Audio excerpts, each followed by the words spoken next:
Some silver slimes were roaming around happily, but since they are pretty rare monsters, everyone wants a piece of them. But before anyone else can get to them, one lucky bastard dashes forward, and critical hits all of them. A system notification appears confirming that the lucky bastard Takahashi Yukido has obtained several S-rank items. Yukido observes his valuable loot while the onlookers react in shock, pointing out how rare the drops are. As Yukido walks away, the adventurer calls him one lucky guy, clearly envious of his incredible fortune. Yukido himself acknowledges how unbelievable it is that every single item he obtained is of the highest rank. It almost feels too good to be true. As he stares at the glowing interface, he internally reflects that it seems like a reward for all the struggles he faced in his previous life. Back then things were pretty tragic as an 85-year-old elderly bronze rank adventurer. We see him hunched over in exhaustion, clad in a tattered red cloak at the dungeon labeled Tokyo Dungeon first floor. The elderly Yukido is surrounded by numerous adventurers. A muscular adventurer raises his phone showing footage of approaching creatures and loudly announces that the monsters have arrived. Bat swarm flames rage, its total chaos.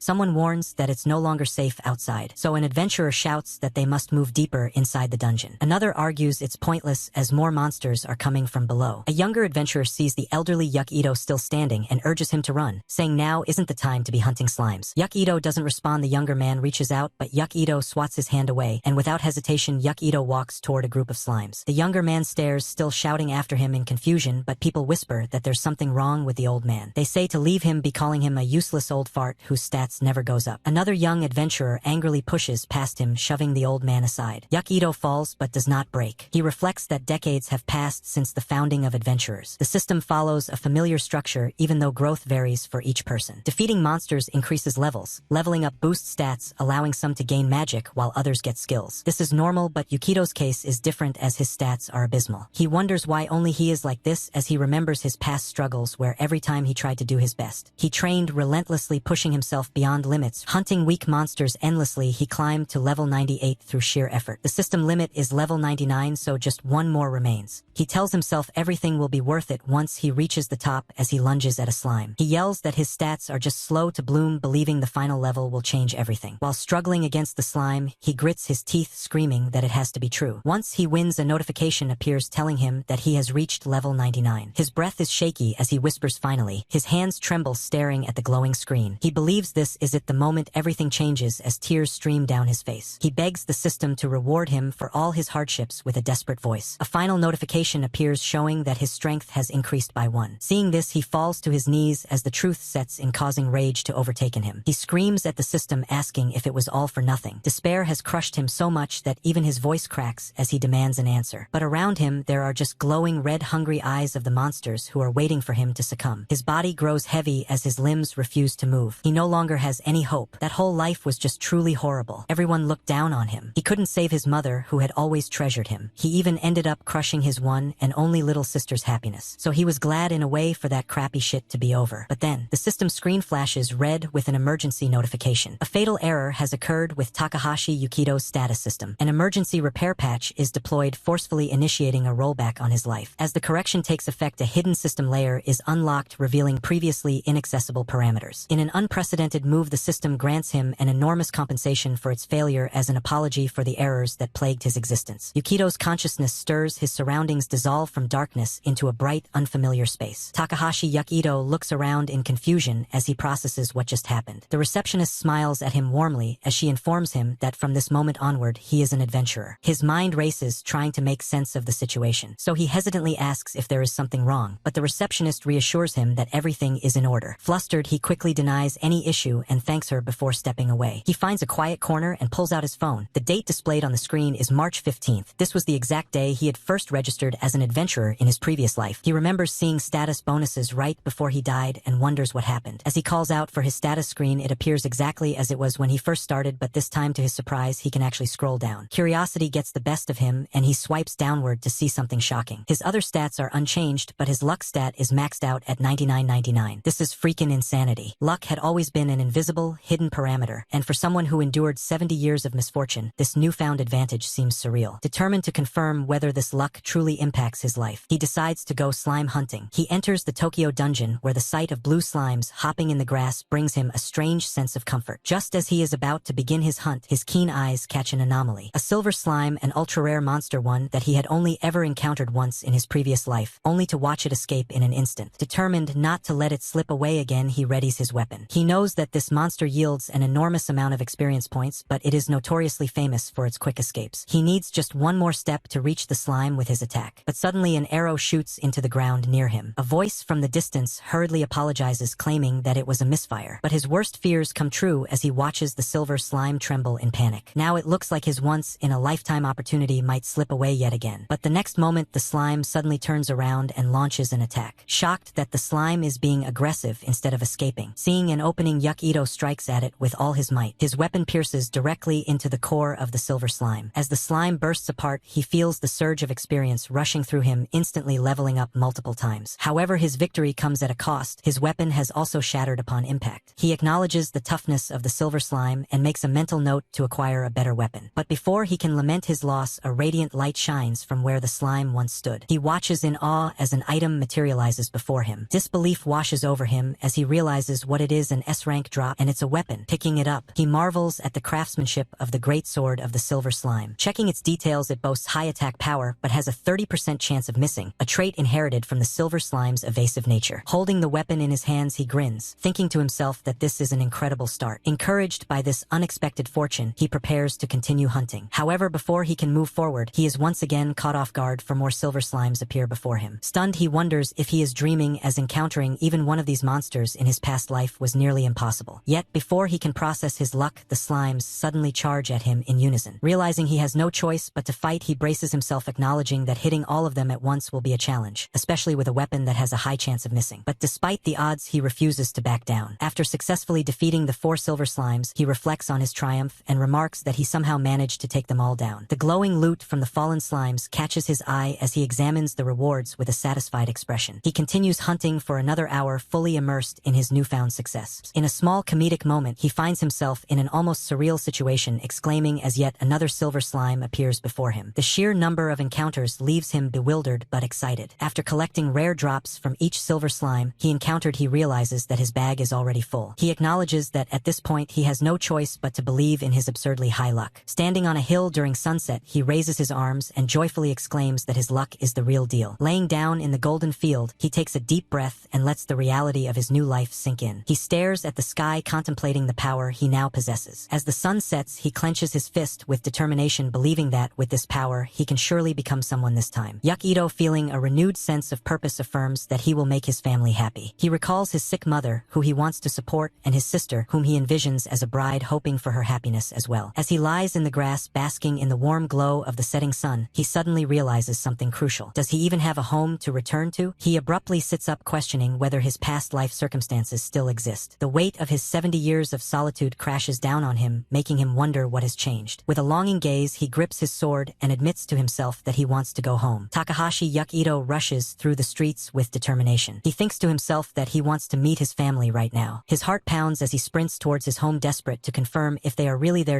He arrives in front of an old apartment complex. He stops for a moment, catching his breath. Climbing up the stairs, he tries to remember which room belonged to his family. He struggles to recall, but then suddenly his eyes land on a door with the name Takahashi on it. The sight sparks his memory and he exclaims, "Oh yeah, room number 203. Reaching out his hand, he hesitates for a brief moment before gripping the doorknob. Takahashi Yukido stands outside the door, taking a deep breath to calm himself, wondering why he feels so nervous. Determined, he finally steels himself and reaches for the doorknob as the door creaks open from the inside. A soft voice says, "Ah," and as the door fully opens, Yukido sees his younger sister standing there with a bright smile. She looks at him with sparkling eyes and cheerfully says, "Welcome back, big brother." He rushes forward and embraces her tightly, calling her name with overwhelming emotion. Nozomi flinches in surprise and asks what he is doing all of a sudden, wondering if it is some kind of hidden camera prank. She laughs nervously while struggling slightly in his grip, confused by his sudden outburst. Despite her protests, Yukido refuses to let go. He tells himself that this time he will not allow anyone to take away what is precious to him. Holding her even tighter, he feels determined to protect his family with everything he has in this second chance at life. Takahashi Yukido tells Nozomi everything that had happened up until now. As he speaks, Nozomi is amazed and excitedly asks if they can use his newfound luck to save their mother. Yukido reassures her, saying that of course they can, as all it takes is a bit of effort. The next day, Yukido exchanges the rare items he had obtained from his recent encounters, receiving a significant amount of money in return. With that money, he prepares to make an important purchase at an auction. Yukido successfully wins the auction by bidding 10 million and secures the highest grade status ailment recovery potion. He then goes to the hospital where his family name, Takahashi Yukido, is on the door of a hospital room. Knocking on the door, he hears a voice inviting them them in. As Ito and Nozomi step inside, he greets their mother warmly, telling her that they came to visit. Their mother, appearing weak but smiling, asks how they have been. Ito responds with a gentle smile, telling her that he should be the one saying that line, implying his concern for her well-being. Nozomi excitedly presents a souvenir to their mother while smiling brightly. Their mother expresses her gratitude but gently advises them not to do this again, suggesting that they should use their money for themselves instead. Ito reassures her that she no longer has to worry about money. Nozomi enthusiastically adds that they have another present for her. Their mother, looking curious, asks what it is. Ito, holding a glowing bottle, acknowledges that it's sudden but tells her that he wants her to drink it. Yukito's mother is surprised by the expensive potion he has brought her. Nozomi eagerly explains that Ito earned money from the dungeon and bought it specifically for her. His mother, still in disbelief, questions him, reminding him that he had only recently become an adventurer. She asks if he could really have earned enough to afford such a costly item. Ito, looking away slightly, responds humbly that he was just lucky. Without hesitation, he hands her the potion and gently urges her to drink it. His mother takes the bottle, opens it, and begins drinking. As she swallows, a glow begins to surround her body. Feeling the sudden change, she reacts with surprise as the glow intensifies. Ito and Nozomi anxiously look at their mother, watching closely for any changes. Ito asks how she is feeling, his eyes filled with hope. Their mother, surprised, exclaims that she suddenly feels very light and notices that breathing has become much easier. A joyful expression spreads across her face as she realizes the potion is working. Ito sighs in relief and smiles, expressing his happiness that it worked. Nozomi, filled with excitement, celebrates by giving Ito a high five. She praises him, enthusiastically calling him the best big brother. Their mother, now relaxed, comments that the potion does not taste good at all. In a playful manner, Ito smirks and hands her a small treat, telling her to cleanse her palate with it. Ito reflects that his mother's symptoms have eased and the progression of her illness has stopped. The doctor seems surprised and pleased with her recovery. After some rehabilitation, Yukito's mother begins walking again with the help of a nurse, regaining her strength. She eventually receives permission for home care, allowing her to leave the hospital and return home. As she walks with Ito and Nozomi under the bright sky, she expresses how it feels like a dream to be able to live together again as a family. Nozomi, filled with joy, insists that it is not a dream but reality. Later, their mother stands in the kitchen washing dishes, smiling, as she remarks that nothing can be as relaxing as their home. Nozomi expresses her relief and happiness that their mother has gotten better. However, Ito responds by saying that although it's good news, it's still not enough. Nozomi looks confused and asks why. Ito explains that the potion he gave their mother is only a temporary measure, it cannot fully cure the illness. Nozomi, now worried, asks what they should do next. Ito stands up and tells her that they need an even more powerful legendary L-rank item. Something like an elixir, a legendary potion known for its miraculous healing properties. Nozomi tells Ito that she saw the information on TV about the elixir, mentioning that the world's top adventurers were the ones who found it. Ito explains that the elixir has shocking effects capable of even curing someone on the brink of death. The elixir only appears on floors lower than 50 in the dungeon, and it is impossible to buy. Nozomi asks Ito if it is a unique item, to which he confirms that it is. Unique items are special items that can only be used by the one who obtains them, emphasizing that such glory can only be achieved by defeating a powerful being. Nozomi then questions if the fact that it cannot be bought with money means they have to obtain it themselves. Ito answers without hesitation, confirming that they indeed have to get it on their own. As Nozomi washes dishes alongside her mother and brother, she turns and asks Ito if he can descend deeper than the 50th floor of the dungeon. Ito casually flips a fork and responds that it is normally impossible, adding that if he tried, he would die a dog's death. Nozomi reacts with shock, exclaiming in disbelief and questioning if that means it is truly impossible. Ito smirks and clarifies that he only said, normally. He then reflects on his own abilities, acknowledging that the power given to him is not just luck. He also recalls that he has the knowledge from his past life, which gives him a unique advantage. Ito recalls that the elixir can appear on the upper floors, but he knows of a rare exception. The 20th floor boss monster, the ancient golem, is one such source. This powerful entity has a unique drop, the elixir, which can cure any illness, but the probability of obtaining it is extremely low. Since it's a rare drop from a rare boss monster, this makes sense. Ito reflects on his past life, remembering that this was such an extraordinary event that he had only ever heard about it once. Ito thinks to himself that, with the luck he has right now, he should be able to obtain the elixir. Nozomi notices his scheming expression and points it out. Ito asks if he really made such an expression while holding a jug of tea. Nozomi shrugs it off and says that since it is him, he can do anything. Ito confidently responds that it is a given while pouring tea into 3 glasses. However, before proceeding, he mentions that he needs to make some preparations first. Nozomi curiously asks what kind of preparations he means. Ito confirms that there is always a loophole to everything. He looks at a family photo, reminding himself of his purpose, and then focuses on what he needs before entering the dungeon. First on his list is equipment. He examines his weapon, the great sword of the silver slime, which has a 30% chance of missing due to the slime's nature of escaping from enemies. However, the sword is coated with silver slime tears, which grants a 1 in 3 chance to have the damage taken when applied to any equipment. As he finalizes his plans, Nozomi peeks around the corner, seemingly curious about what Yukido is up to. His sister questions whether he will be fine wearing only light clothing when other warriors rely on heavy armor. He confidently responds that his stats are too low to equip such gear, but he has adapted to his own fighting style. Checking his status screen, he confirms that while his strength, endurance, and agility remain weak, his luck is maxed out, making him an anomaly among adventurers. Understanding his limitations, Yukido acknowledges that he cannot fully equip himself with heavy gear, so his strategy revolves around using his great sword effectively. Despite this, he reassures himself that through leveling up, he has acquired valuable skills. One such ability, Great Layering Strike, gives him a 30% chance of performing a triple critical attack, a skill that compensates for his lack of raw power. Takahashi Yukido prepares to leave for the dungeon when his sister asks if he plans to raise his stats. She begins to mention the monsters on the 5th floor but stops. As Yukido imagines the eerie Malice Crown area, she explains that the monsters there drop the rare miracle fruit. Yukido walks down the stairs, ready for his journey. His sister expresses concern and tells him to be careful. Smiling, she hands him a lunchbox, reminding him that while the fruit might fill him up, he should still have a proper meal. Yukido accepts the lunchbox from his sister with a grateful smile and stores it in his inventory. He then prepares to leave, stating that he is heading out. His sister bids him farewell, telling him to see her later. Arriving at the dungeon, Yukido steps into a dark, eerie forest filled with strange plants and glowing fungi. He observes a menacing, carnivorous-looking flower, realizing the kind of dangers that lurk ahead. Looking up at the towering ancient tree, he acknowledges that he has reached the 5th floor of the Tokyo dungeon, specifically the Alice Crown section, ready to face whatever challenges lie ahead. He notes that this floor is filled with plant-type monsters, which can make it easy to get lost. However, since it is still a shallow layer and already conquered by other adventurers, he believes he will not face many difficulties as long as he has his map. He soon reaches the tray ant nest and identifies the monsters that excel in ambush tactics using mimicry. The tray ants appear similar to ordinary trees, but their disguise is not perfect. As he moves cautiously, he prepares to engage the creatures, knowing their weakness in their imperfect mimicry. Yukido analyzes the trent's weaknesses, noting that their leaves lack veins and their roots grow in an unnatural direction. He swiftly attacks using his greatsword, launching a precise strike. As one of his projectiles lands on a disguised tray ant, it triggers the creature to reveal itself. The massive tree monster erupts from the ground, its red eyes glowing ominously as it towers over him. Yukido smirks, calling his shot as he prepares to launch his counterattack. Without hesitation, Yukido strikes, landing a critical hit, splitting the monster apart. He observes that tray ants are easy to defeat as long as he avoids their surprise attacks. Suddenly, he notices a notification, turning around to see the rare drop the miracle fruit. Picking it up, he takes a bite, describing its taste as a mix between a pear and an apple. Takahashi Yukido looks at his status screen and acknowledges that the taste of the miracle fruit does not matter, focusing instead on the stat boost it provides. As he observes the screen, he notices that his stats are increasing and expresses his satisfaction, confirming that the fruit is indeed working. Encouraged by the results, Yukido tells himself that because of the minor stat boosting effect of the miracle fruit, even someone with weak stats like him can become strong. Determined to maximize his gains, he decides to hunt tray ants non-stop, repeating the process of fighting and consuming the fruit to strengthen himself further. However, after consuming the same fruit repeatedly, he eventually admits to himself that he is growing tired of eating the same thing over and over. Takahashi Yukido wonders if he has already reached his growth limit while looking at his stats displayed in the air. He notes that he has finally reached the average level of a warrior. Deciding to call it a day, he stretches and considers heading back. As he turns to leave, he suddenly senses something and quickly reacts, questioning who is there. Takahashi Yukido hears voices approaching as he is about to leave. A man tells him that hogging the hunting grounds isn't good and claims they will teach him some manners. Two men appear, one tall and armored, the other short and cloaked, both grinning menacingly. Yukido turns and notes that they have no adventurer's IDs. He asks if they are crawlers. The short man confirms it and mocks Yukido, calling him a spoiled brat who relies too much on his gear. The taller man, with a sinister smile, tells Yukido that if he leaves behind his equipment, which is far beyond his position, they will at least spare his life. Subscribe now if you want to see more. The next chapter begins and one bandit is already sprawled on the ground, foaming at the mouth and completely out of commission.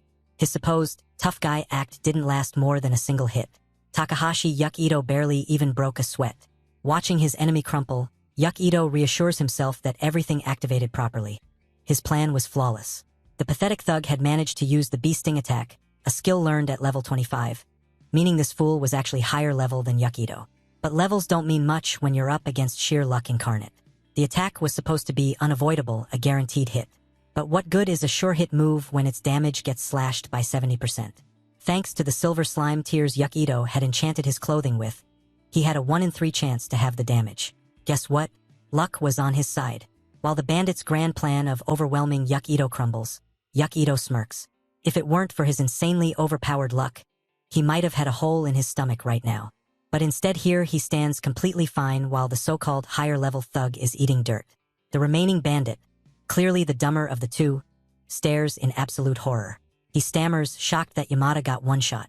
What did he really think they stood a chance? Ito, ever the generous warrior, offers him a choice.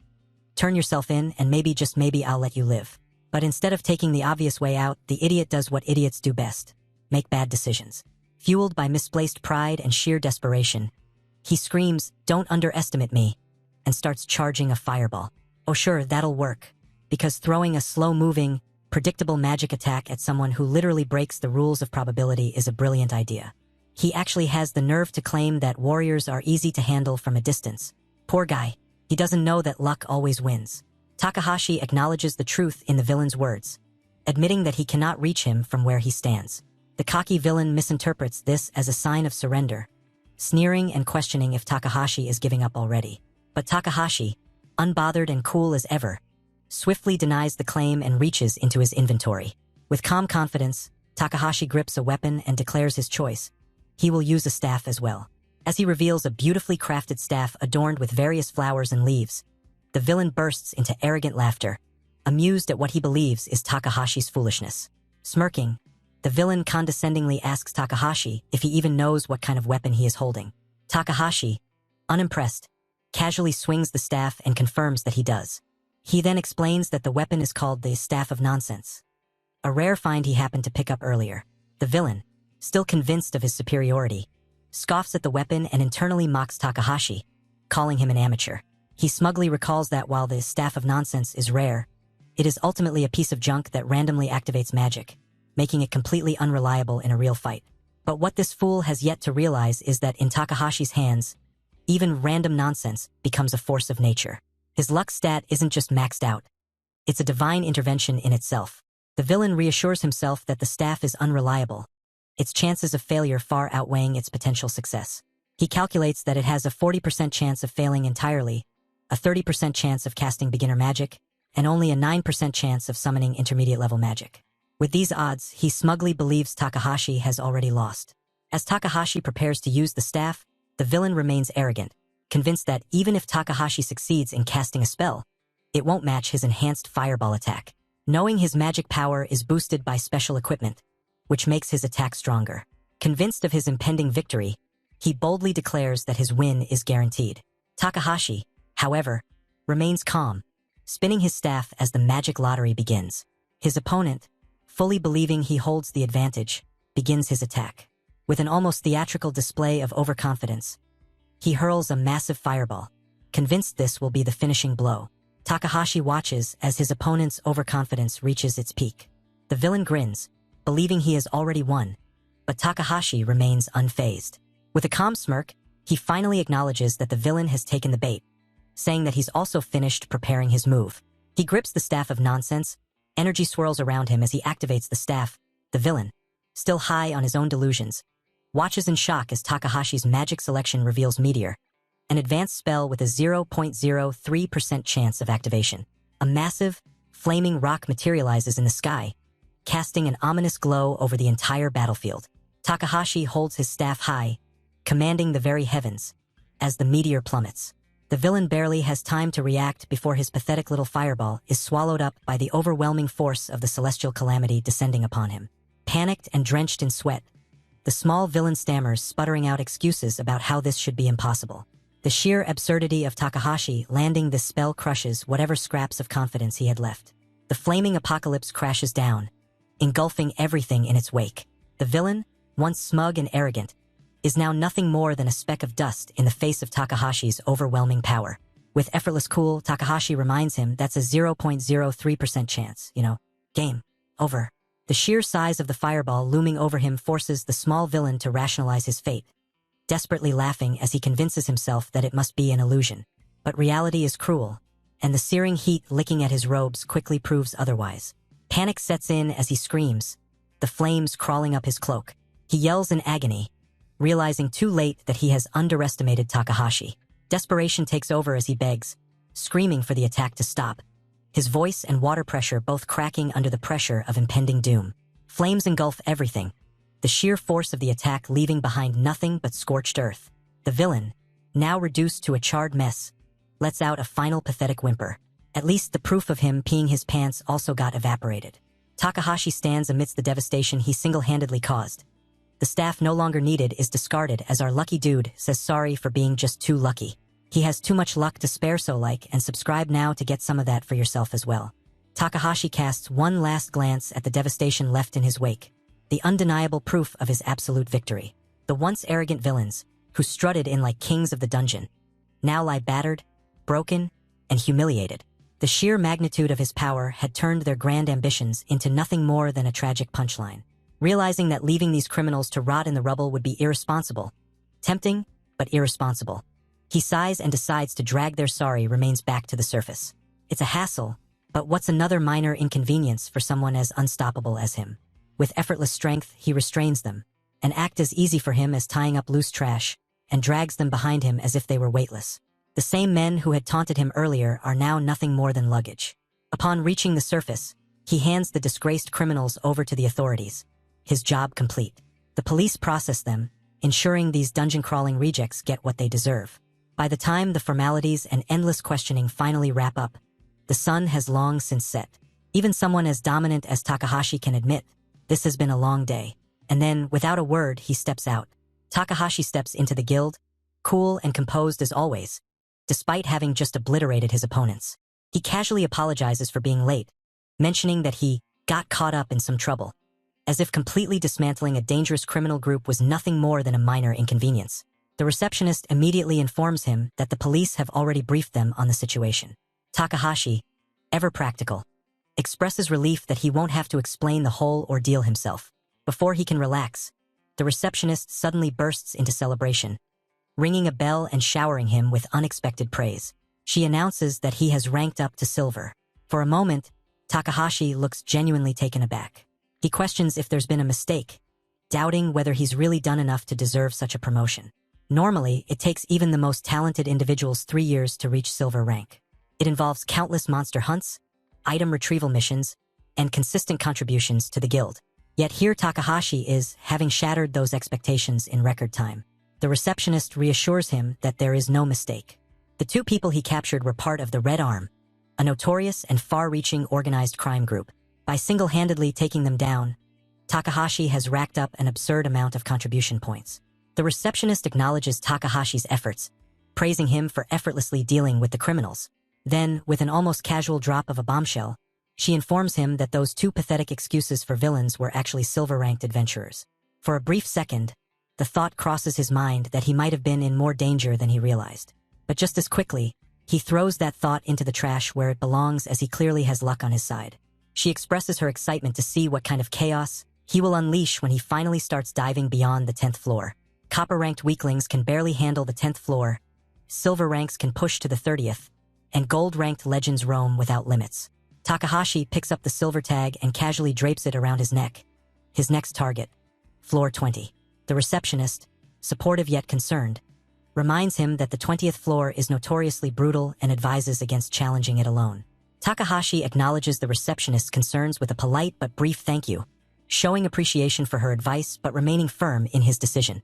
As he walks through the guild hall, his thoughts linger on how quickly he ranked up. He hadn't planned on advancing so soon. He wonders if meeting those crawlers was actually a stroke of luck. Just as he's about to exit, a voice calls out to him. He turns to find an elderly man, dressed like one of those gentleman Pokemon trainers in Fire Red. The man asks if he can spare a moment. Takahashi casually agrees, asking what the man wants. The old gentleman inquires if he is indeed the adventurer who took down those criminals. The man gestures toward a wanted poster on the board, revealing the identities of the criminals. Yamada Junbei and Hashimoto Hiroshi, both labeled as thieves and murderers with bounties on their heads. Takahashi confirms the claim, explaining that they were the ones who attacked him first, and he simply turned the tables on them. The elderly man lowers his gaze, visibly moved. A moment later, he bows his head slightly before gripping Takahashi's hand in gratitude, thanking him with overwhelming sincerity. The man reveals that the criminals Takahashi subdued were responsible for his son's murder. These villains had been untouchable, evading even the police, yet Takahashi had single-handedly taken them down. Takahashi downplays his role, insisting that he was simply fulfilling his duty as an adventurer. However, the old man refuses to let his gratitude go unspoken. With a deep bow, he thanks Takahashi from the bottom of his heart, stating that he can finally visit his son's grave with the good news: justice has been served. As the old man slowly walks away, Takahashi reflects on a sobering realization. In his previous life, not once had he ever been thanked for something he had done. A strange warmth spreads through him. Feels good. His thoughts then shift, pulling him back into his memories. Memories of a world teetering on destruction. He recalls the inevitable collapse that awaited unless something changed. The chaos, the monsters, the despair. By the time he had understood the scope of the problem, he had already grown old. But this time he wasn't too late. Takahashi questions whether he should take action now that he knows what lies ahead. However, he quickly reins himself in, reminding himself not to get ahead of things. He acknowledges that he isn't strong enough to change the entire world. Yet, shaking off the overwhelming thoughts, he regains focus. Instead of grand ambitions, he decides on a single unwavering goal: saving his mother. That is his top priority. Meanwhile, in a dimly lit hideout, a furious thug slams his fist into the table, cursing in rage. He is in disbelief that Yamada and Hashimoto, two supposed silver-ranked criminals, were taken down so easily. His frustration grows as he realizes the consequences of their failure. With them gone, it will be harder to keep the rest of their underlings in check. Worse, their loss puts him in financial trouble. He won't be able to pay the tax to the big boss, which puts him in an even more dangerous position. With his bloodshot eyes locked onto a newspaper featuring Takahashi Yukito's face, he seethes with hatred. He swears vengeance, his voice dripping with venom as he declares that he won't let Takahashi get away with this. Despite his seething anger, a moment of hesitation flickers in his eyes. He knows Takahashi isn't just some random adventurer. He single-handedly took down two seasoned criminals with silver-rank strength. The thought makes him cautious, but it doesn't stop his bloodlust. His ego refuses to let him back down. Determined, he rises to his feet, muttering that no matter how strong Takahashi is, he has his own ways to deal with him. Pulling a white hood over his head, he smirks wickedly. The firelight flickers ominously across his face as he laughs to himself, convinced that Takahashi's so-called luck has finally run out. Takahashi arrives at the 15th floor, standing tall against the harsh, sunlit terrain. This place, lonely Death Mountain Peak, is not for the weak, not for the cowardly thugs who think strength comes in numbers and back-alley schemes. With its winding, perilous pathways and deadly drops, it's a trial by fire, a place where only the truly skilled can survive. As he spots a group of adventurers ahead, Takahashi notes how the geography itself betrays the unworthy. Here, teamwork isn't an advantage, it's a liability. This floor is infamous not just for its natural dangers but for the scum who lurk in the shadows, preying on the desperate and the lost. A fitting hideout for cowards who wouldn't last a second in a fair fight. Too bad for them, their worst nightmare just arrived. With a smirk, Takahashi moves, tossing his weapon ahead to test the ground. While lesser fighters would hesitate, calculating every step in fear, he moves with confidence, adapting instantly. His blade lands with a powerful thud, and in the next instant, he's already in motion. Then a large avian monster suddenly swoops toward him, its razor-sharp talons outstretched. Unfazed, Takahashi grips his weapon and meets the creature head-on. His objective here is clear. He will refine his skills, push his limits, and prepare for the upcoming 20th floor challenge. Each battle is just another step toward his goal. This is the perfect training ground for him, a place where he can level up efficiently. He recalls his initial plan to hunt silver slimes for experience, but after taking down too many, they have stopped spawning. Realizing he needs another method, he decides to compensate with sheer quantity. If the efficient method is gone, he will just defeat everything that stands in his way. He faces off against a variety of creatures: massive rolling rock monsters and ferocious, bear-like beasts. Each encounter pushes him further, sharpening his reflexes and building his strength. Takahashi's presence on the 15th floor does not go unnoticed. The cloaked fool lurking in the shadows immediately recognizes him, his face twisting in irritation. He seethes at the audacity of Takahashi stepping into his so-called turf, calling him cocky for daring to exist in the same space. Despite his bluster, the villain holds back, deciding that a direct attack isn't necessary. At least not yet. He watches, biding his time like a third-rate thug hoping for an easy ambush. Takahashi, meanwhile, goes about his business, entirely unaware of, or more likely, completely uninterested in, the worms squirming in the darkness. As Takahashi sets up camp, the villain continues hyping himself up like some mastermind. He concludes that Takahashi will stay on this floor for a while and, in a moment of comedic self-importance, dramatically declares that he has come up with a good idea. With a sinister grin, he reassures himself that Takahashi doesn't even need to be taken down directly. Oh no, that would be too easy. Instead, he scurries off under the light of a red moon, fully convinced that his home court advantage will give him the upper hand. This guy is out here thinking he's some tactical genius, using the monster ecosystem to his advantage. He executes a brilliant, reduce the number of predators, increase the prey plan like he's the villain in a budget-tier strategy RPG. He starts culling giant birds to destabilize the food chain. He's just setting the stage for an out-of-control infestation of overgrown bugs. The monsters he encouraged start growing at a rapid pace, swarming and breeding uncontrollably. Gripping his weapon tightly, the hooded villain mutters to himself that it's finally time. He reassures himself that what's about to happen is nothing more than an unfortunate accident. An unlucky adventurer getting caught in a swarm of reaching the edge of a pit teeming with unseen horrors. He comments on how convenient it is that no one will question the events about to unfold. If there are no witnesses, there's no crime, after all. Below him, the faint sounds of clicking and skittering of the monsters grow louder. Smirking, he pulls out a small pouch from his belt and examines it. The item in his hands is a C-rank insect repellent powder, an agent that will keep the monsters from swarming him while directing their aggression elsewhere. Everything is going exactly as planned. He tosses the powder and then swiftly disrupts the ground, sending debris tumbling down into the pit. He leans over, watching with satisfaction as the creatures begin to stir. He calls this the final touch, as the massive swarm of monstrous insects erupts from the pit, their piercing shrieks filling the air. He triumphantly urges them to hunt their target down, referring to Takahashi with open contempt. He tells the creatures to devour his enemy whole, making it clear that he wants nothing left behind, not even a bone. Takahashi cuts through a beast with a precise slash. Suddenly, he hears an unusual buzzing sound behind him. The faint hum grows louder, and his instincts sharpen. Curious and slightly wary, Takahashi looks up, scanning his surroundings. He wonders what the sound could be. As he moves forward, a dark mass starts to rise in the distance. A swarm of black-winged creatures surges forth like a living storm. Initially mistaking them for clouds, Takahashi's thoughts quickly correct themselves. This is no natural phenomenon. His realization is immediate. A swarm of death hoppers, monstrous insect-like predators, is bearing down upon him. Recognizing the sheer number of them, Takahashi grips his weapon tightly, knowing that facing them alone is suicide. This is not a battle he can brute force his way through. Making a split-second decision, he turns and sprints. Monsters is just an expected outcome in a place like this. The swarm pursues, filling the air like a black tide of destruction. As he runs, he acknowledges the inevitable. He needs allies. The 15th floor may have been a perfect training ground for a solo fighter, but even he has limits. He contemplates where he could find a gathering place for adventurers. Just as he considers his options, something clicks in his mind. He recalls a detail, one that might change the course of this battle. Takahashi recalls from his past life that there should be a supply base somewhere on this floor. The triangular mountain base had made clearing the lonely Death Mountain peak significantly easier. It is also known as a red dirt cave. However, Takahashi is puzzled.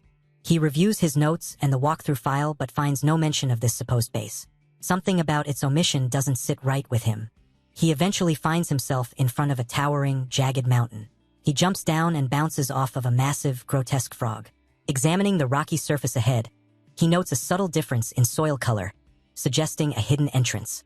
He calls out loudly, warning of a monster panic, and pleading for assistance, testing whether anyone inside the base will respond. As Takahashi glances to the sky, a thick cloud of insects swarms toward him, sending a chill down his spine.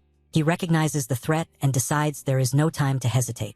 Declaring that it's an emergency, Takahashi swings his weapon with force, smashing into the cave wall. He insists that he will force his way in if necessary. The impact sends debris flying, revealing the hidden entrance. Inside, an unsettling sight unfolds. Numerous unconscious or barely conscious adventurers are sprawled across the ground, stripped to their undergarments, their bodies showing signs of exhaustion and captivity. Seeing the horrifying scene, Takahashi's expression shifts from determination to shock. Maybe he is no longer as lucky as before. Takahashi discovers a group of bound and gagged captives lying helplessly on the ground. At first, he jokingly questions whether he has walked into someone's strange hobbies, but the frantic, muffled protests of the prisoners quickly make it clear that this is a serious situation. Realizing the urgency, Takahashi swiftly cuts through their restraints. One of the captives expresses gratitude, admitting that they had believed they were doomed.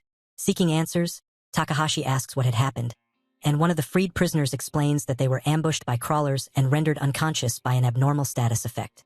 Another captive deduces that since they weren't killed outright, they were likely meant to be sold off, prompting a red-haired woman to exclaim in horror that this must be a case of human trafficking. As Takahashi surveys the shaken group of survivors, he pieces together the grim reality.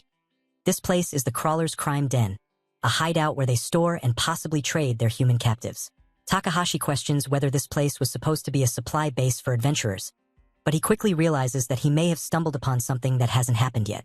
His mind flashes to a future event where the public authorities are set to capture the crawlers that once occupied this base.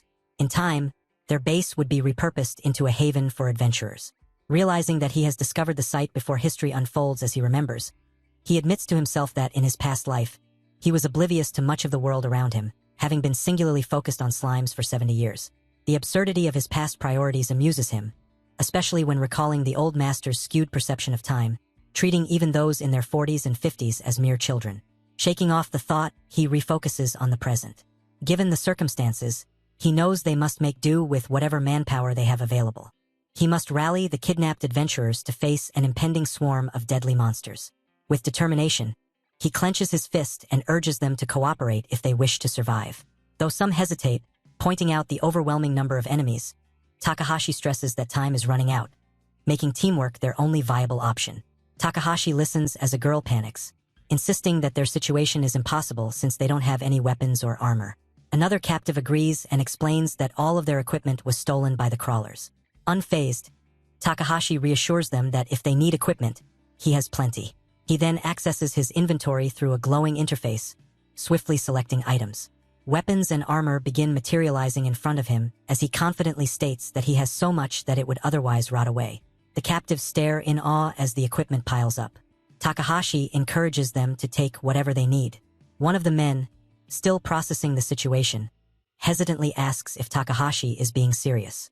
Realizing the significance of the items before him, he exclaims that these are all top-tier pieces of equipment from this floor. Another captive, a young woman, marvels at the rare gear and wonders how Takahashi managed to gather so much. Meanwhile, another man watches Takahashi suspiciously, questioning who he really is. Takahashi has never been in the rankings, making others even more curious about his identity. As the group begins choosing weapons, one person excitedly picks a sword, while another complains that it is unfair and decides to take a spear. A woman prioritizes armor over weapons, claiming that her newly acquired breastplate is a perfect fit. Another adventurer, impressed by the quality of the gear, comments that if sold, it would be worth a fortune. A cautious woman asks if they can really take all the equipment, to which Takahashi reassures her that they can. Takahashi clarifies that he is not expecting anything in exchange, but he then makes a request. He asks if they will let him take command. Uncertain, a woman asks what they should do, while another points out that Takahashi saved their lives. Another adventurer agrees, adding that he also provided them with valuable equipment. A woman, now confident, declares that she will follow his orders. With the group seemingly convinced of Takahashi's capabilities, they prepare to take on the challenge ahead, relying on his leadership. Takahashi, now facing the group, expresses gratitude for their cooperation. His expression briefly turns serious as he remembers how in the past people just disrespected him, while now they show their trust upon him. He then lays out the strategy, suggesting they take advantage of the cave's narrow entrance to limit the number of enemies they must face at once. With a simple diagram, he explains that by positioning themselves correctly, they can control the flow of monsters. He declares that, for now, they only need to focus on reducing their numbers. The group members, now armed and prepared, nervously nod, determined to fight alongside him. Takahashi grips his weapon firmly, his confident smirk reflecting his readiness for battle. His weapon glows with a bright blue energy, signifying his strength and resolve. With a commanding stance, he announces that it's time for battle, rallying the group behind him. The monsters keep coming as Takahashi continues slashing away, but no matter how many he cuts down, they swarm like relentless mosquitoes. The others fight with everything they've got, trying to destroy as many as possible, yet the insect horde is simply too vast. Exhaustion starts setting in for everyone, while the mosquitoes show no signs of stopping. Takahashi realizes just like the others do, that there seems to be no end to them. It becomes painfully clear that this strategy of fighting isn't working. At this rate, there's no hope of winning against such an overwhelming swarm. Then, suddenly, the situation worsens. The ceiling begins to collapse around them. Takahashi shouts for everyone to retreat immediately but warns them to maintain formation. As they run, the swarm chases after them. The falling debris disrupts some of the insects, but they remain focused solely on their prey. If this continues, the entire mountain could collapse. Space is running out, and the group is close to being overrun. Things are looking grim, and it feels like there's no chance of survival. In a desperate glance around, Takahashi notices that they're inside an abandoned, unstable mine. He recalls that this could mean explosives were left behind by the crawlers to expand their base. This might just be the lucky break they need. Quickly examining the area, he spots what appear to be explosives and realizes they could use them. Without hesitation, Takahashi yells to everyone, telling them there's dynamite scattered around and urging them to start searching immediately. Everyone immediately starts searching, though they're still unsure of what to actually do with the explosives. They know the dynamite can be used as weapons,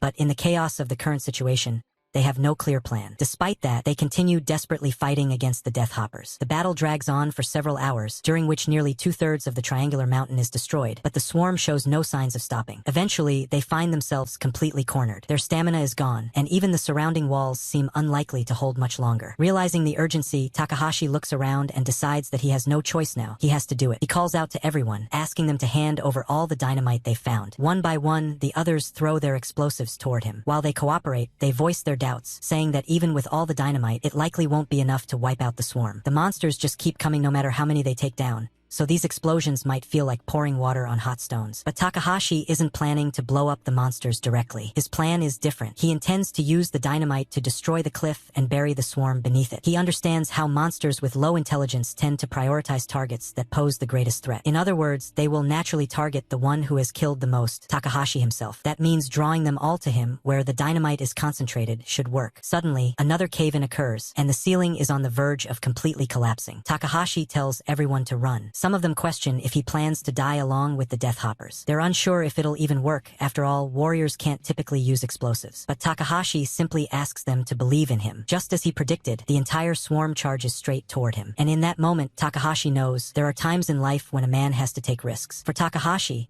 that moment of taking a risk had clearly arrived. Without hesitating any further, he pressed the button to activate all 13 sticks of dynamite. As he did, he leapt down the cliff, cursing the damned grasshoppers. A system notification immediately popped up, warning him that since he didn't possess the explosive aptitude skill, the probability of detonation was only 50%. Being a warrior-class individual meant his chances of successfully triggering the bombs were already low, but with his high luck stat, he still believed he could pull it off. However, another notification appeared, this time informing him that the items were crude, further lowering the success rate to a mere 25%. Takahashi began to pray, hoping against hope that it would work, and then the system confirmed, use successful. It had worked. Explosions erupted, engulfing everything around him in fire and chaos. The monsters were consumed by the blast, their formations thrown into disarray. Meanwhile, Takahashi was still falling, so he began using falling debris to control and slow his descent. With a quick move, he unleashed his great layering strike with his sword to clear more space below. However, one particularly stubborn grasshopper monster was still alive, possibly determined to avenge its fallen swarm. But Takahashi wasn't going to let it stop him. He delivered a powerful bee-sting attack, landing a critical hit that finished it off instantly. Still, the effort had taken the last of his momentum. It seemed like he wouldn't be able to stop his fall in time. In desperation, he tried to jam his sword into the cliffside to anchor himself, but it didn't hold. He wished for just a bit more strength. Thankfully, at the last moment, a rope was thrown down to him. The others managed to pull him back up. The ravine below, once swarming with monstrous Death Hoppers, 10,000 strong, was now littered with their remains. Against all odds, Takahashi had won his gamble. He had saved everyone, and even they were stunned that not a single casualty had occurred despite the scale of the monster panic. Takahashi smiled in relief, proud of what he had pulled off, and the system confirmed his victory by notifying him of the massive number of Death Hoppers he had exterminated. This grants him the title Exterminator, which increases the damage dealt to insect-type monsters by 20%. His level also increases by 3, granting him a new skill, Warrior's Intuition. The enemy cannot believe that Takahashi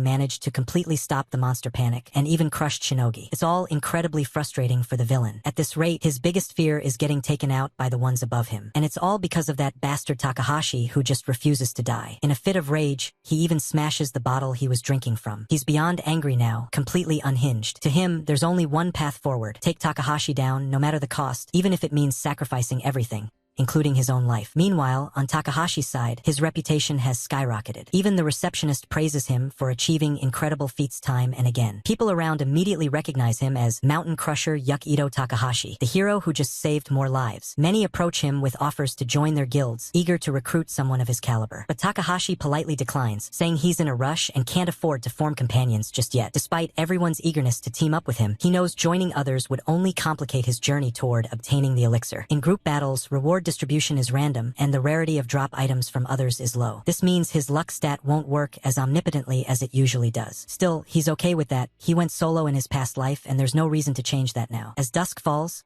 Takahashi and his family gather around a delicious meal. He urges them to eat as much as they want. But before eating, they bow their heads in prayer, thanking God for the food. When they begin eating, Takahashi savors the nostalgic taste. It reminds him of how, even though they were poor, they never missed celebrating special occasions. His sister finds it amazing that he's already challenging the 20th floor. Their mother, however, is worried. She's heard from neighbors that the 20th floor is where everything starts to change. Takahashi's sister also expresses her concern, mentioning some statistics that show only around 15% of people succeed in conquering the 20th floor. However, their mother gently scolds her, telling her not to use her phone during meals. Takahashi reassures his family that everything will be fine, reminding them of the many things he has already accomplished. As his mother looks over newspaper clippings detailing his achievements, she smiles, saying she's happy to see him doing good in the world, but she still doesn't want her son to push himself too hard. No parent, she says, wants to see their child sacrifice themselves for others. Hearing this, Takahashi remembers her fate in his previous life and quietly replies that no child wants to see their parents suffer either. The mother tries to protest again, but the sister steps in and tells her to calm down, saying that it can't be helped. Her brother is stubborn, after all. Once he sets his mind on something, not even a lever could move him. Their mother chuckles and says that this part of him is just like his father. Takahashi then begins eating, asking his family to stop worrying about him because he's doing this because he wants to. With that, the mother and sister also start enjoying the meal. Takahashi reflects on how, in his previous life, he couldn't save his mother, and that failure still feels like a stake through his heart. To erase the past and start life anew,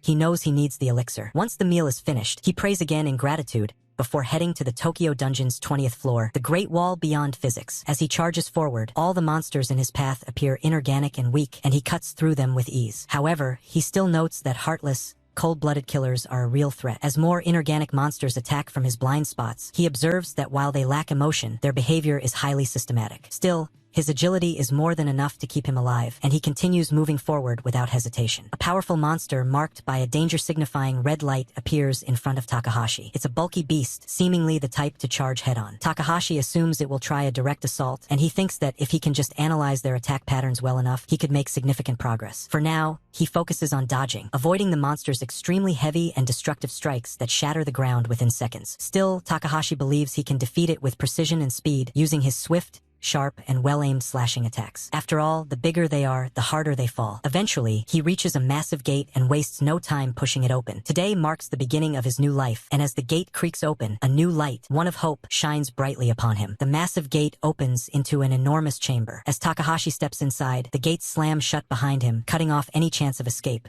at least for now. Then, from a red magic circle on the floor, a powerful monster emerges. It's another inorganic type, but this one is covered in vegetation, as if it hails from an ancient era. A fusion of organic and inorganic matter, this is the ancient golem, the boss of the 20th floor. The creature has a tough exterior and high attack power, but that's about all it has. Takahashi, full of confidence, dashes forward to land a clean strike. For a boss, its speed is fairly average, and it has no hope of dodging Takahashi's precise slashes. If he keeps chipping away at it, he should eventually hit its weak spot, the core, and win. However, a sinister figure watches and laughs as the battle unfolds. Suddenly, another red magic circle appears, and a second ancient golem begins to rise. This catches Takahashi completely off guard. He didn't expect a second boss, especially not with the door locked behind him. He suspects the presence of an intruder but can't sense anyone nearby. Still, this situation feels too deliberate. Even rookies wouldn't accidentally trigger a double raid in the middle of a boss fight, especially on the 20th floor. Then, out of nowhere, a knife flies toward him, but Takahashi reacts in time, deflecting it with a swift sword slash. Now, he's certain this is no accident. Someone else is here. The hidden villain, watching from the shadows, is frustrated Takahashi managed to react so quickly, but he grins and draws another knife. In his mind, it doesn't matter, he still holds the overwhelming advantage. When he first heard Takahashi was attempting to reach this floor, he thought the guy had to be a fool. After all, This boss wasn't one you were supposed to fight alone. The villain had deliberately followed Takahashi to trigger the second boss's appearance. To make things even more favorable for himself, he didn't need to worry about being noticed by the boss either. After all, he was a high-level thief with far greater experience than Takahashi, and his stealth skills allowed him to completely erase his presence. One of those skills, Cat Feet, enabled him to move silently without making a sound. He continued provoking the enemy and, just when the boss was about to attack, used shadow crossing to vanish, leaving Takahashi to fend off monsters from both the front and back. To make matters worse, the villain had also brought an invisibility cloak, an S-rank rare item that significantly reduced his visibility even against bosses. Confident that Takahashi wouldn't be able to detect him, he now turned the battle into an unfair 3 versus 1. From the shadows, he threw poisoned knives at Takahashi, striking him with ease. However, the poison's effectiveness check failed, something that shocked the villain. He couldn't understand how the poison had failed. Was Takahashi somehow hiding anti-poison gear under that lightweight armor? Still, he laughed. It didn't matter. The knives were just to keep Takahashi occupied. He had more tricks up his sleeve. He had already laid traps all around the arena, his specialty. He preferred relying on himself and his traps rather than incompetent allies who could ruin everything. These traps had never failed him before, and with so many in place, Takahashi's movement was now severely limited. From this point on,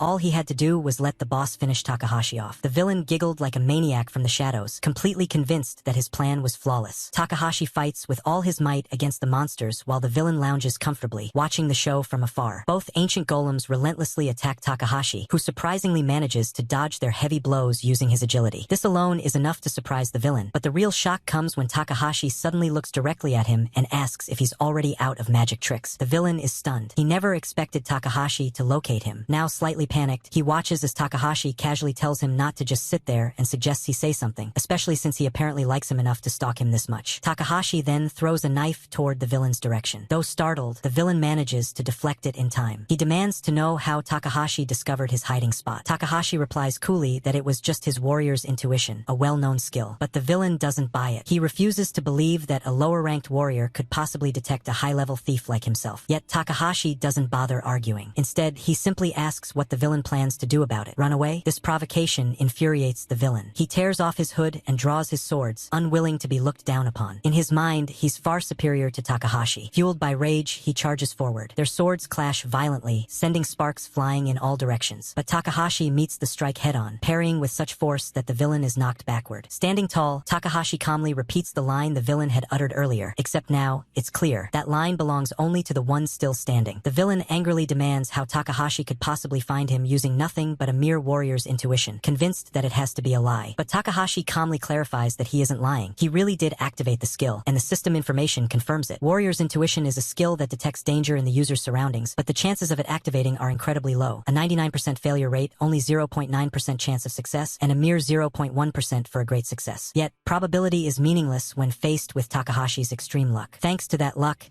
he achieved a great success, granting him awareness of every threat in the field. That alone explains why the villain finds it hard to believe, because it's something almost impossible under normal circumstances. Takahashi keeps a sharp eye on the battlefield using the mental map granted by Warrior's intuition, tracking every movement as the villain dashes in again. The villain acknowledges that Takahashi is surprisingly fast for a warrior at his level. Takahashi thanks him for the compliment but stays locked in combat, exchanging blows with precision. The villain scoffs that despite his speed, Takahashi is still just a warrior, and when it comes to agility, the villain believes he's in another league entirely. That confidence shows as he effortlessly dodges Takahashi's slashes and lands a clean cut on him. However, thanks to his high luck stat, Takahashi manages to avoid the paralysis effect from the attack. The villain, though unaware of the exact number behind Takahashi's luck, admits that he deserves credit for preparing against abnormal status effects too. With a swift move, Takahashi attempts to slash at the villain from behind, but the villain still dodges, claiming Takahashi's situation is as hopeless as ever. That is, until Takahashi activates Beast Sting, and his sword begins to emit a brilliant cascade of sparks, signaling a shift in the battle. The villain immediately recognizes Beast Sting as a guaranteed hit, but continues laughing, confidently dodging even this attack using his butterfly dance. This starts to worry Takahashi, as even a supposedly guaranteed strike is missing its mark. When two conflicting skills like guaranteed hit and perfect evasion clash, the outcome ultimately depends on stats, and in that regard, the villain holds the upper hand. He wins that clash and keeps pressing forward, relentlessly slashing at Takahashi, who now has cuts all over his body. Mocking him, the villain jeers that a slow warrior like Takahashi could never catch someone like him, especially in an arena where the boss monsters are also targeting him. He boasts that the 20th floor is perfect for him. He can play around however he likes. But suddenly, Takahashi manages to redirect one of the boss's attacks toward the villain. Even then, the villain just laughs, claiming he can dodge the boss without even looking. It moves in a predictable pattern, he explains. information that anyone can simply buy from the guild. Takahashi remains silent, choosing not to respond. He focuses all his attention on the fight, though frustration begins to build. He's been taking damage not just from the villain, but also from the traps scattered throughout the arena. The villain then taunts him again, asking if he's figured it out yet, that there are no irregulars on the 20th floor, which means, in his eyes, this fight was already decided the moment he began preparing for it. With a smirk, the villain unleashes Scorpion's edge. Takahashi quickly raises his sword to block, but the force behind the strike is too overwhelming. He's sent flying into the wall, his weapon clattering to the ground. As he starts to sweat, dazed and wounded, the villain appears above him, confident that this is the end. He raises his blade, fully intent on finishing the fight. As the villain declares Takahashi's end, Takahashi suddenly screams, but then changes his expression and says he was just kidding. With a smirk, he interacts with a nearby brick that begins to glow, triggering a massive sphere to appear around the villain. The villain instantly recognizes it as a gravity trap and realizes he's now stuck inside it. Takahashi mocks him, recalling how the villain had confidently claimed there were no irregulars, when clearly there is one now. The villain struggles, unable to even move his mouth properly under the crushing pressure. He tries to question what Takahashi means, but his voice is barely intelligible. Takahashi calmly explains that the intel the villain had only applied under normal conditions. They never accounted for some idiot barging into a boss battle mid-fight. Now the villain understands, but that doesn't stop him from being furious. Meanwhile,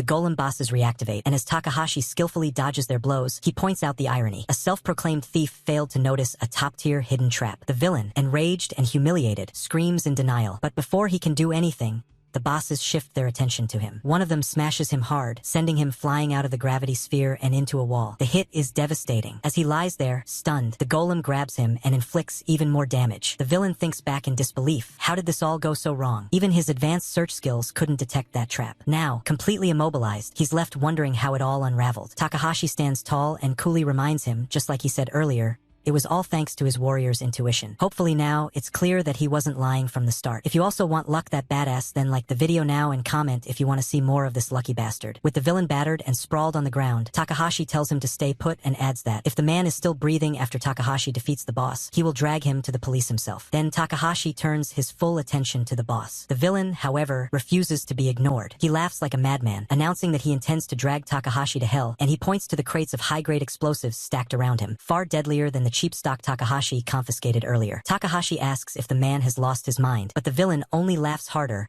while confirming a prompt on his detonator. He presses the button without hesitation. A massive explosion rips through the room, and the shock wave flings Takahashi into a dark void below. The fall hurts, yet he is still alive. When his eyes adjust, he realizes he has landed in a hidden chamber deep beneath the battlefield. Moments later, the boss monster crashes down beside him, eager for another round. Feeling cornered, Takahashi scans the cramped space and notices a treasure chest glowing in the gloom. He reasons that hidden rooms and treasure often go hand in hand and decides this must be where he was meant to end up. Space is far too tight for evasive maneuvers against two monsters at once, so he resolves to gamble everything on whatever lies inside that chest. He darts toward it, weaving past the monster's attacks and pinning all his hopes on the treasure waiting within. For the moment, he manages to keep going. He bounds off the monster's hide, lands, and hurls himself straight toward the chest. The creature swings again and again, yet he presses on until one blow slams him into the wall. He checks his limbs and grins in relief. At least his spine is still intact. Then he notices the boss's enormous foot arcing toward him. He tells himself that if this stomp connects,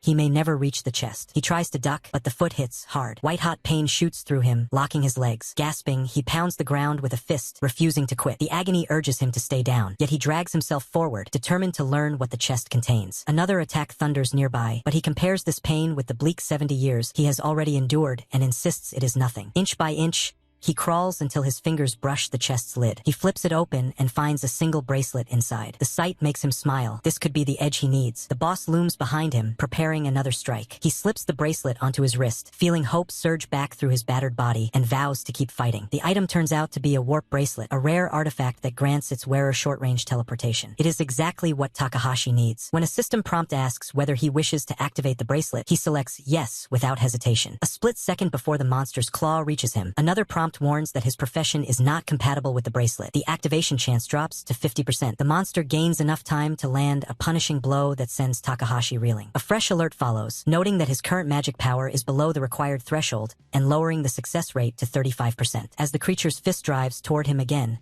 the display updates. Success probability now 15%. Takahashi gambles anyway. The monster smashes the spot where he lay, kicking up a cloud of dust, only for the system to confirm that the warp succeeded. Takahashi reappears above the creature, sword poised, and brings the blade down with all his strength. He feels certain victory is at hand. The boss's core flares crimson and launches a searing laser upward. Takahashi admits the monster's resilience is impressive, especially after surviving the earlier explosion, but he refuses to be discouraged. He triggers another warp, blinking to a vantage near the stunned boss. Years of grinding have conditioned him for repetition. The rapid teleportation barely phases him now. Yet the boss lurches back into motion and another monster barrels toward him with a colossal punch. Takahashi warps again, sidesteps behind them, and delivers a sweeping slash. His strike forces the two giants to collide, turning their combined mass against itself, and giving him the opening he has fought so hard to create. It no longer matters to him how many times he must repeat the maneuver. Refusing to give up, he keeps warping around the battlefield, landing strike after strike on the twin bosses. Whenever a monster lashes out, he simply teleports elsewhere and carves another gash into its hide. After countless cuts, the monster's health plummets. He tells himself he won't stop until the dice finally show a 6, then keeps rolling until luck bends in his favor. Spotting the perfect moment,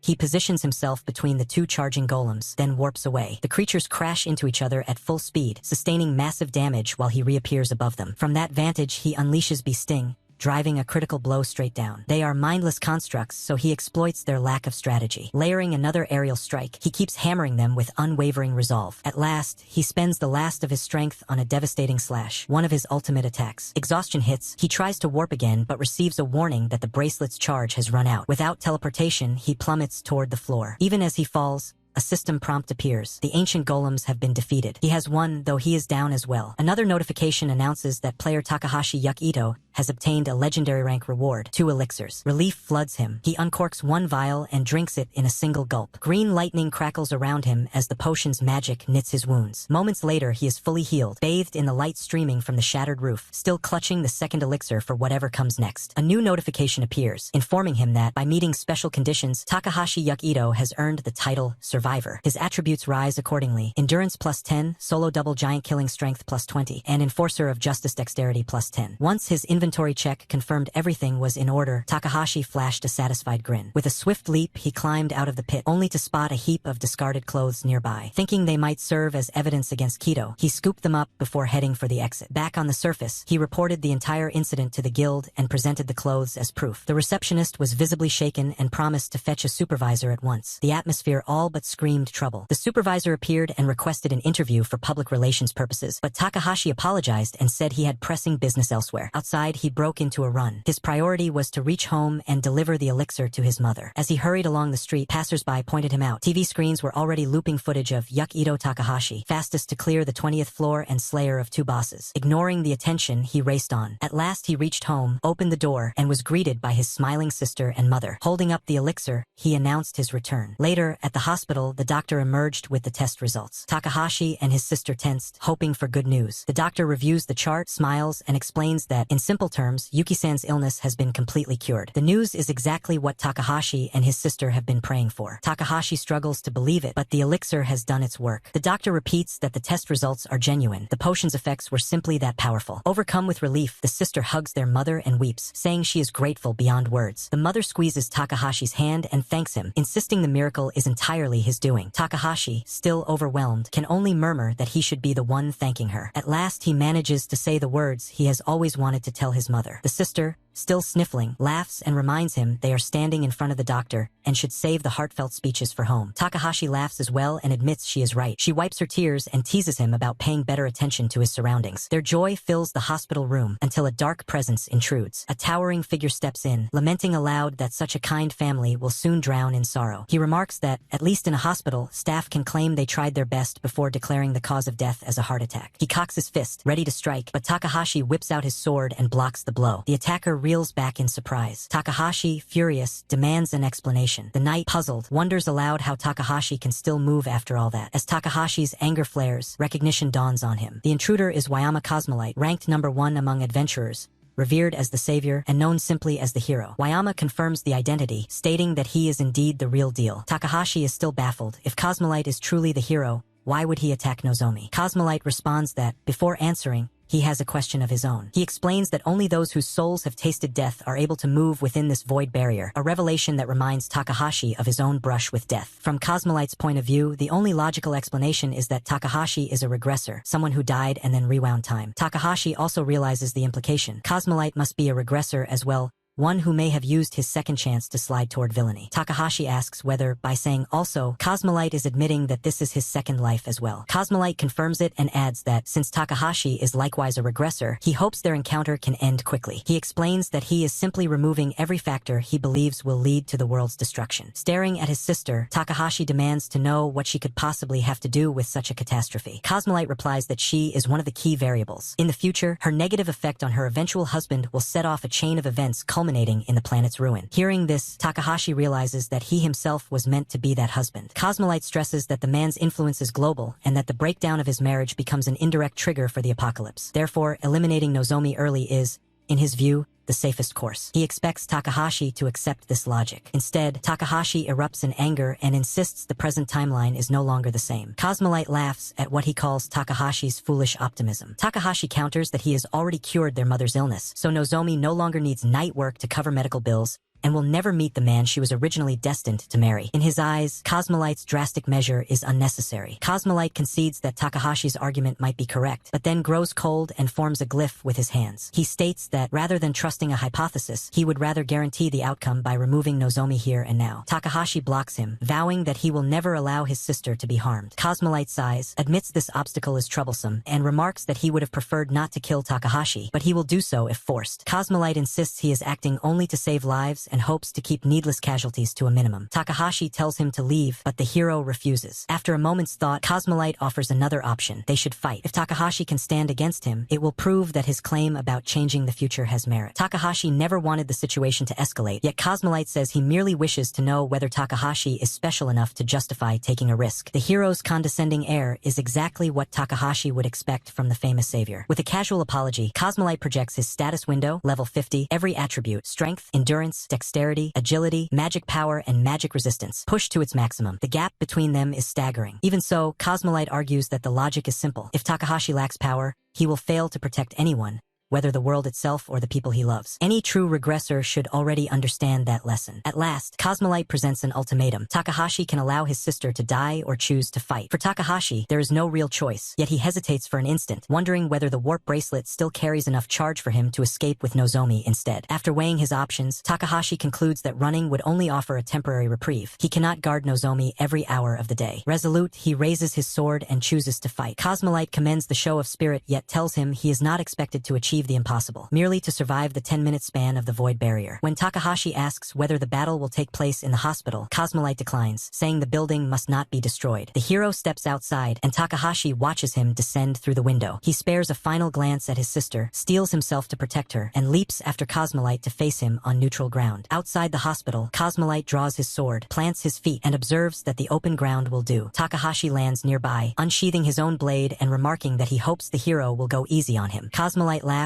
and replies that his first test is simply to see whether Takahashi can handle the basics. With a casual flick of his finger, Cosmolite summons a ring of magic circles that immediately unleash volleys of elemental spells. The onslaught feels excessive for a tutorial, especially since the hero casts without even a chant, but Takahashi relies on swift footwork and rapid sword strokes to slice each projectile apart. Deciding that this resistance should pose no real challenge, Cosmolite blurs forward so quickly he appears to multiply, and in truth he has. While the surrounding copies tighten the encirclement, he notes that being outnumbered is a situation any adventurer should expect. Takahashi, unimpressed, tosses several substitute dolls. The clones rush the decoys while he meets the real Cosmolites strike head-on. Cosmolite concedes that Takahashi is well prepared but warns that pure defense will never win a fight. Takahashi agrees and counters by exploiting the system's allowance for simultaneous item use. He channels power into a colossal fireball and hurls it at the hero, not expecting victory from a single spell, but hoping at least to force an opening. The blast vaporizes the clones, yet Cosmolite remains untouched behind a regression bonus called Void Barrier. barrier. Commenting that Takahashi's own bonus must be extraordinary luck, he steps through the dissipating flames. Takahashi scowls, realizing his attack achieved little more than clearing the duplicates, and braces himself for the next exchange. Takahashi admits, at least to himself, that Cosmolite can read a battlefield perfectly. Cosmolite agrees, adding that luck alone will never handle every threat. As proof, he begins weaving together another barrage. Overlapping magic circles bloom around him, summoning swarms of elemental spirits that close in on Takahashi like a living net. Takahashi readies his blade and reminds himself that luck cannot carry the whole fight. He remembers the one weakness he spotted in the hero's status window, an almost non-existent luck stat. Exploiting that flaw is his only chance. He dislikes resorting to cheap tricks in front of his family, yet protecting them steels his resolve. If he must turn his heart to ice, so be it. As fire and water spirits dive toward him, Takahashi pulls the warp bracelet from his inventory. His plan is simple: make every remaining outcome tilt in his favor. A warning flashes: profession incompatible, activation chance 50%. A second alert follows: insufficient magic power, activation chance 35%. The hostile spells close in. He gambles anyway, triggers the bracelet, and the warp succeeds. In a blink, Takahashi skips clear of the converging elements. The whole street is at a standstill as Takahashi lands on the roof of a parked car. Cosmolite concedes that the warp bracelet is undeniably handy, though he prefers relying on his own flight magic rather than paying the bracelet's steep price. Takahashi apologetically tells him they will have to fight right here. If Cosmolite's aim is to test him, then he intends to test Cosmolite in return. A true hero would never endanger innocent bystanders. The remark catches Cosmolite off guard and piques his interest. As a sworn protector of the people, he cannot tolerate civilian casualties, so large-scale magic is off the table. With a flick of his fingers, he dismisses the elemental spirits and produces his sword, but even a single swing could be hazardous in the crowd. Takahashi sheathes his own blade as well, quietly noting that the change of rules improves his odds. He equips a sturdy shield from his inventory. Cosmolite remarks that he has dealt with many opponents who hide behind civilians. Experience from his previous life has prepared him for this tactic. He sends out a cluster of needle-thin homing spells that chase Takahashi through the bystanders. Takahashi darts between the civilians, parrying the spells when he cannot dodge. Each impact ricochets off his shield into nearby buildings, cracking brick and glass but sparing the people he vowed to protect. Cosmolite grumbles that Takahashi is behaving like the monsters that pass themselves off as humans, creatures he once fought, such as the crawlers that tried to turn entire cities into crematoriums. Placing a hand on the pavement, he conjures fresh destructive magic and remarks that abominations like those became increasingly common near the end. The ground erupts, hurling chunks of stone straight at Takahashi, who bolts into motion. Takahashi explains that he spent most of his former life holed up in dungeons. The surface, to him, was simply a place to gather food and supplies. He bounds from car roofs to awnings, forcing Cosmolite to track a constantly moving target. Because he lived underground, he says he never gave those surface horrors much thought. Cosmolite finds that unfortunate. He had hoped they might swap memories as fellow regressors. Takahashi replies that his first life feels like another world entirely, so there is little to discuss. Cosmolite retorts that this should make the present blue sky even more precious. Their duel spills into cramped alleyways. Takahashi ducks behind dumpsters and raises his shield, yet Cosmolite's magic still slams him against a brick wall. Takahashi mutters that tight spaces suit him better, but the hero scoffs, claiming he has no use for a coward. Unable to change his nature, Takahashi adapts instead. He pulls a lightweight hover skateboard from his inventory to boost his mobility. Cosmolite wonders whether Takahashi is merely trying to escape, tired of the fight already. He warns that he demanded proof of possibility and has little patience for opponents who only know how to run. Cosmolite unleashes a vast wave of magic that fills the street, forcing Takahashi to retreat step by step. Judging from everything Takahashi has shown so far, Cosmolite concludes the fight is essentially over and prepares to finish him. Takahashi's eyes dart to a nearby utility pole, the opening he has been waiting for. He pivots and drives a powerful kick into the pole's base. Cosmolite momentarily freezes, unable to grasp the tactic as the metal column cracks and topples. Takahashi smirks, ready to turn the fallen pole and the chaos it creates into the counterattack he needs. The pole starts to topple, and Cosmolite can't believe what he's seeing. He figures out why Takahashi did it, though. If he ignores the pole, it'll crush a car and injure civilians. Reluctantly, he cuts it in half, exactly what Takahashi expected from a hero who'd never abandoned bystanders. The move rattles Cosmolite, but Takahashi's already shifting gears, eager to see how long the hero can keep everyone safe. Live wires whip loose and sparks jump everywhere, blowing a transformer and turning the street into an instant firestorm. Cosmolite calls up Undine for a flood of water, yet the flames keep racing across the wreckage. Takahashi points out that the deluge still isn't enough. The blast was simply too big. With everyone frozen in place, the bystanders can't even run until danger smacks them in the face. Cosmolite feels like the whole scene is some twisted joke. He summons Sylph and Gnome, then dives in himself, spirits hauling civilians to safety while he races to put out hotspots. That's when Takahashi strolls from cover and reminds the overworked hero that he's still here, hoping Cosmolite hasn't forgotten him. But Cosmolite is worried that his hands are full right now, and he doesn't believe that Takahashi Takahashi would have any attacks that would work on him. But Takahashi then starts by activating something which makes the shield glow, as he says that he might not be able to damage Cosmolite,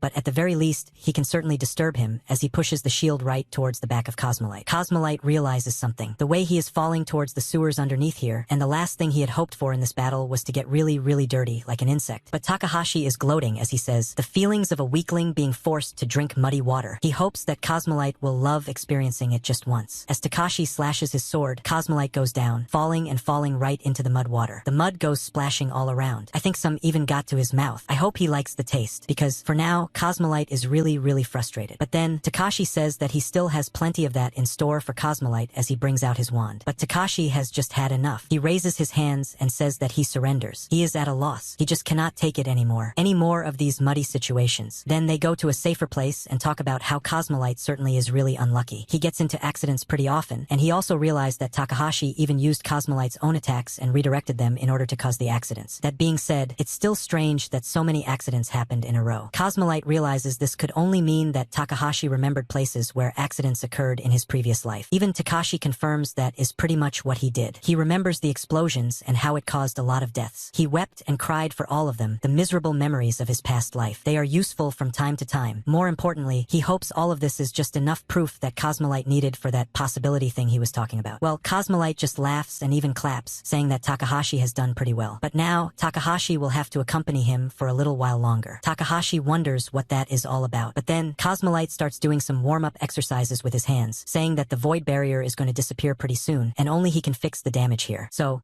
Takahashi will inevitably have to go back to the hospital. There, he will have to take some countermeasures against the curseborn disaster. This is a new term for Takahashi. He doesn't understand what this is, but it certainly sounds a bit scary. Cosmolite is really surprised that Takahashi has no idea about the curseborn disaster, so he tries to explain. It's the tragedy that occurs in that hospital. But he also believes that since Takahashi regressed too, then he must also know about it. But Takahashi does not have any idea about it. This is strange for Cosmolite. He, in fact, thinks that Takahashi is still joking around. So now, he just laughs and says that Takahashi should really stop with the unfunny jokes. But Takahashi just keeps a straight face and once again says no. He really has no idea. Now, this is quite a shock for Cosmolite. Then he starts screaming, how could Takahashi really not know about such a huge incident, even though he knew about the fires and road cave-ins? So Takahashi just nervously laughs and reveals that it's not a surprise, considering how he was just a loser who spent most of his previous life in the dungeon after all, focused on slime for 70 years. His knowledge of his past life is certainly distorted. But then, of course, Cosmolite understands that also means countermeasures against the curseborn disaster will be unavailable to Takahashi, since he doesn't even know about it. Cosmolite just sighs, but he just doesn't have enough time to explain it. The void barrier is almost gone, and it soon starts clearing up the sky. He then tells Takahashi that he will need to go to the morgue under the hospital. That should give him a gist of the situation. But Takashi is a bit surprised with this sudden springing up of a request like that on him. But Cosmolite says he has plans on going over there as soon as possible too. But if Takahashi doesn't do anything, there will be severe casualties. Now, after hearing this, Takahashi also believes that he must do something then. And then, Cosmolite just races towards the sky. Takahashi asks him to wait, but he doesn't. He just keeps on going ahead, and the void barrier has almost cleared up too. So, Takahashi decides to just go back to the hospital for now. With his warp bracelet, he warps, and then we see the whole area once again. Once again, the area is filled with life as people start moving, living, and leading their peaceful lives until the disaster strikes. At the hospital, the doctor is once again talking about the regularly scheduled checkups, which should be enough for the future. The mother is really thankful to the doctor as she bows. Takahashi also bows, but then he opens his eyes and looks toward the family. He doesn't have the time to explain it to the two of them. Even he is not sure what's going to happen, so he just starts leaving for now. Just knowing that the hospital is in danger is enough for him to take action. He decides he should get the two of them away from here as soon as possible. Unaware of the danger, Nozomi just talks about how, now that she has calmed down, she is feeling a bit hungry. Mother says that maybe they should get something to eat on the way home. But Takahashi says no. He will make the food and make it into a celebration of sorts. Nozomi is really surprised. Even the mother thinks it's quite unusual. But Takahashi says from time to time, he will do the shopping too, so both of them can now just head home first. Mother wonders if they should really let Yukito do what he wants. But Nozomi says that if the mother is fine with it, she is also. They both are really looking forward to all of that. They wonder if it's going to be alright as they walk away from the hospital. Takahashi watches them, and once they are out, he starts heading for the morgue, which has to be off limits to outsiders. So first, He goes to the men's restroom, where he puts on a nice hooded disguise. Maybe those villains' clothes aren't completely useless. This is the item he got from defeating K2. He was using it to stop all the small fry from paying attention to him, but he didn't think he would be using it the way criminals do. His hand was forced, but still, he is reluctant. However, a nearby guy gets really scared, wondering if he just saw a ghost as the door opened on its own for him. Then Takahashi goes into the elevator, thinking about this curse-born disaster. He feels like he has heard about it before, or maybe not, he just cannot be sure. He did say that he would understand once he got there, but as he reaches the basement, he just keeps on walking without thinking too much because he wants to see everything for himself. But here, things are really quiet. He wonders if there is truly a disaster-level threat here. Still, he keeps his guard up, nothing wrong with that. So far, the radar shows no threat at all, so at least for now, there is nothing. Takahashi walks a bit farther and finally sees the door to the morgue. He opens it and silently steps inside. The atmosphere is bleak and even scary, and he notices a lot of bodies. What happens to one today may happen to another tomorrow, he murmurs as he moves across the room, gazing at the bodies lying there. Yet, after walking quite far, he still sees nothing unusual. Nothing is happening. He wonders if Cosmolite was just trying to mess with him. But then, suddenly, something changes. The bodies start making eerie noises and twitching in unnatural ways. The room that was lifeless moments ago is now filled with terrifying figures. They scream as they all shuffle toward Takahashi. Now he understands it's easy enough for anyone to figure out. These are just zombies. He's grateful he sent his mother and sister away from this place. Comment now if you want more.